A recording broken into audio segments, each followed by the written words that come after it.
Hey everyone! Today I wanted to talk about the interview process and specifically the software engineering interview process with big tech and FAANG companies.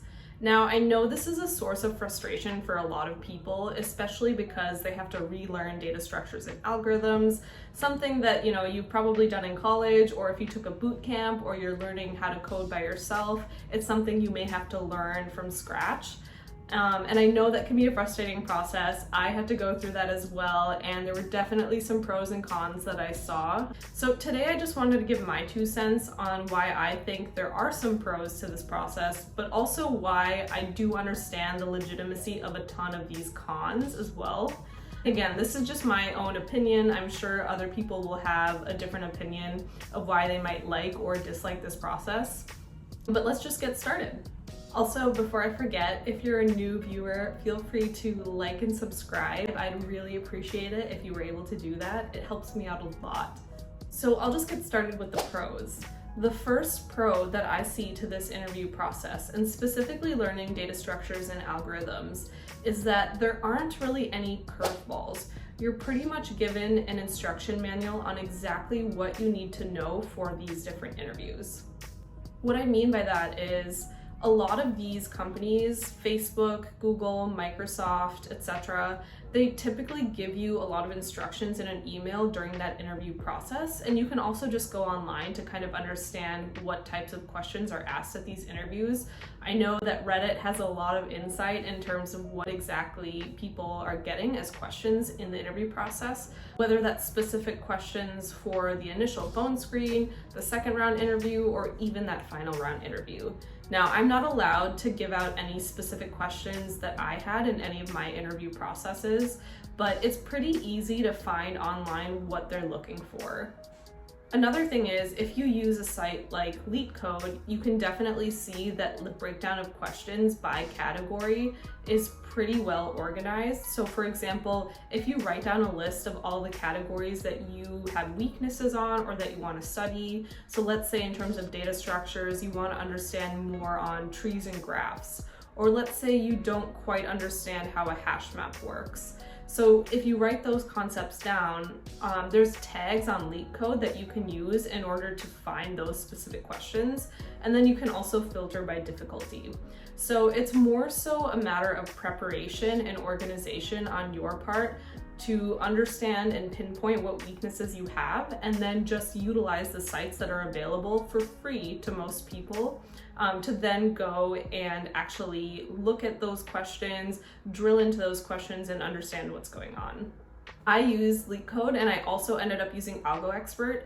For someone like me, I prefer having that visual instruction. So LeetCode is great because they do give you solution to many of the problems, and then they also have a discussion board where people can kind of post their answers and you can look at different solutions that way.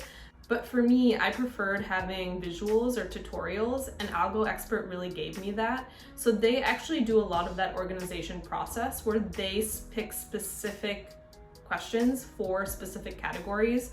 So you don't have to go and pick and choose which questions you think you should do. They choose relevant questions, and if you're able to finish all 160 of them, I could most likely say that you have the patterns down in order to solve like pretty much any other problem that comes your way. So in that case, it's not really a surprise as to what they're looking for in the interview process. Really know your data structures and algorithms well, and you'll be fine. The second pro is that it evens the playing field in terms of work experience. And what I mean by that is, depending on the work experience that you have, you may know more specifically about deployments, infrastructure, code quality, testing, things like that. And I know those are very relevant to pretty much any software engineering job that you end up getting, but what this process does is it evens the playing field and looks for potential. So what I mean by that is there may be some software engineers that are newer to the field, but they're kind of held to the same exact standard as someone who may be 5 years into their career. Now, that's not to say that the interview questions won't differ at all. I know that people with more experience will probably be asked more systems design questions as well, but the point is that at any point in your career as an engineer, you're expected to know a certain set of skills in order to pass that interview bar, and that doesn't change regardless of how many years of experience you have. Another pro is that it helps you gain an understanding of a larger scale distributed system and how to optimize those specific systems. So companies like Meta, Google, Microsoft, Twitter, they deal with a lot higher of a user base compared to other companies, so they have to come up with solutions that are very unique to their specific problem. So being a software engineer at a smaller company, you may not have faced those types of problems, but learning these very micro optimizations on these algorithms may get you in the right mindset to then hyper optimize on the projects that you're working on when you're at these big tech companies. So although they may not be completely relevant to your job, I do think that it does get you in that logical mindset of hyper optimizing, and then also putting a lot of emphasis and prioritization on making sure that your algorithms are efficient and that they're working in a functional way. We do need to understand how to use depth-first search or breadth-first search when we're traversing a graph or a tree that may actually be relevant in places like LinkedIn or Meta. You may actually need to understand the inner workings of a hash map and how that works. Is it faster for us to actually collect elements from a hash map, or is it faster for us to iterate through every element in the list to actually get that item that we're looking for?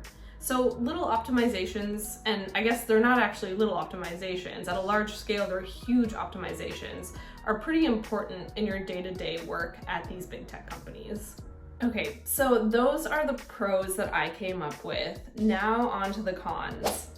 So one of the cons is, in my mind, you have to be very privileged to have that much time set aside each day to spend hours studying for these specific interviews.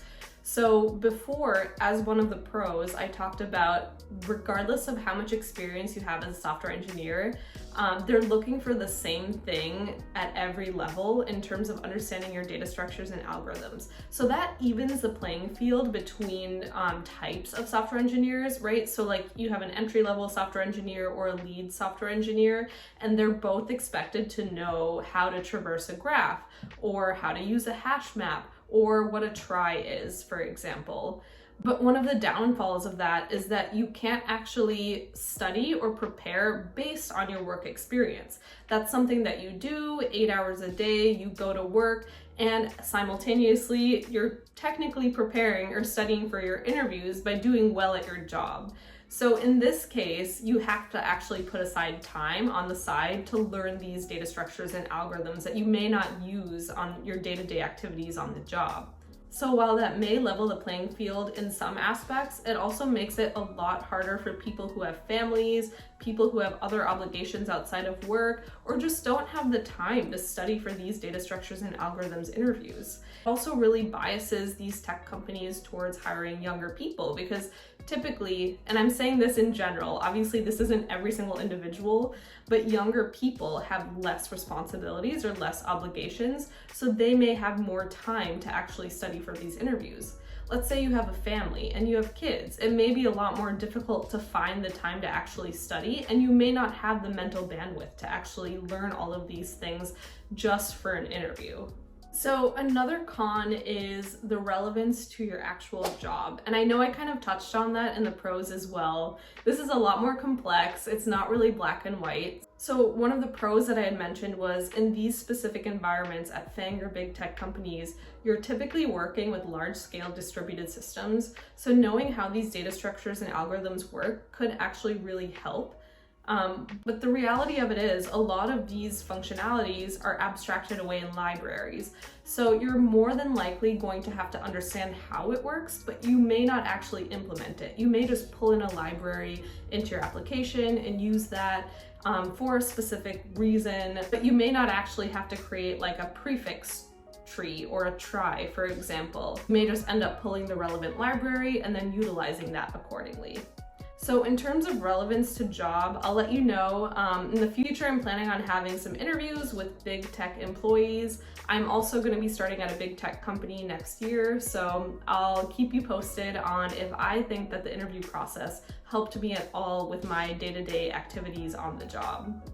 Lastly, going back to the performance issues, there have been studies that talk about how it also biases not only introverted people, but also women. So there was a study that was done, and I'll actually link it below as well. The gist of it is, basically in the lab, what they did was they separated a group of people into two separate groups. So one group would go and interview on a whiteboard in front of an interviewer.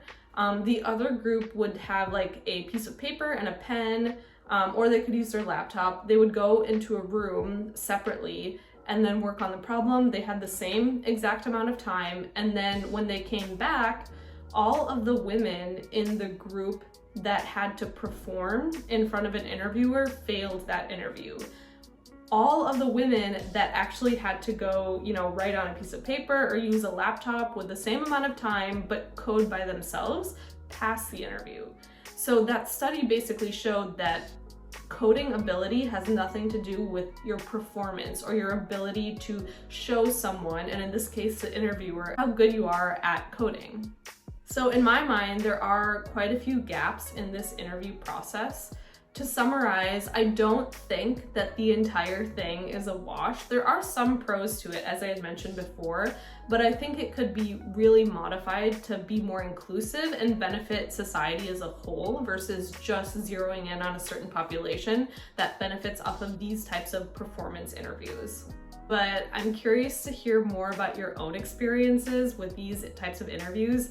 Please leave a comment below as to what you think of this interview process. Do you think we should keep doing it the way that it's being done, or do you think it needs to change? Please let me know. I'd love to hear your thoughts on this. And if you haven't already, like and subscribe. It really helps me out. I really appreciate you watching this video, and I'll see you guys next time. Bye.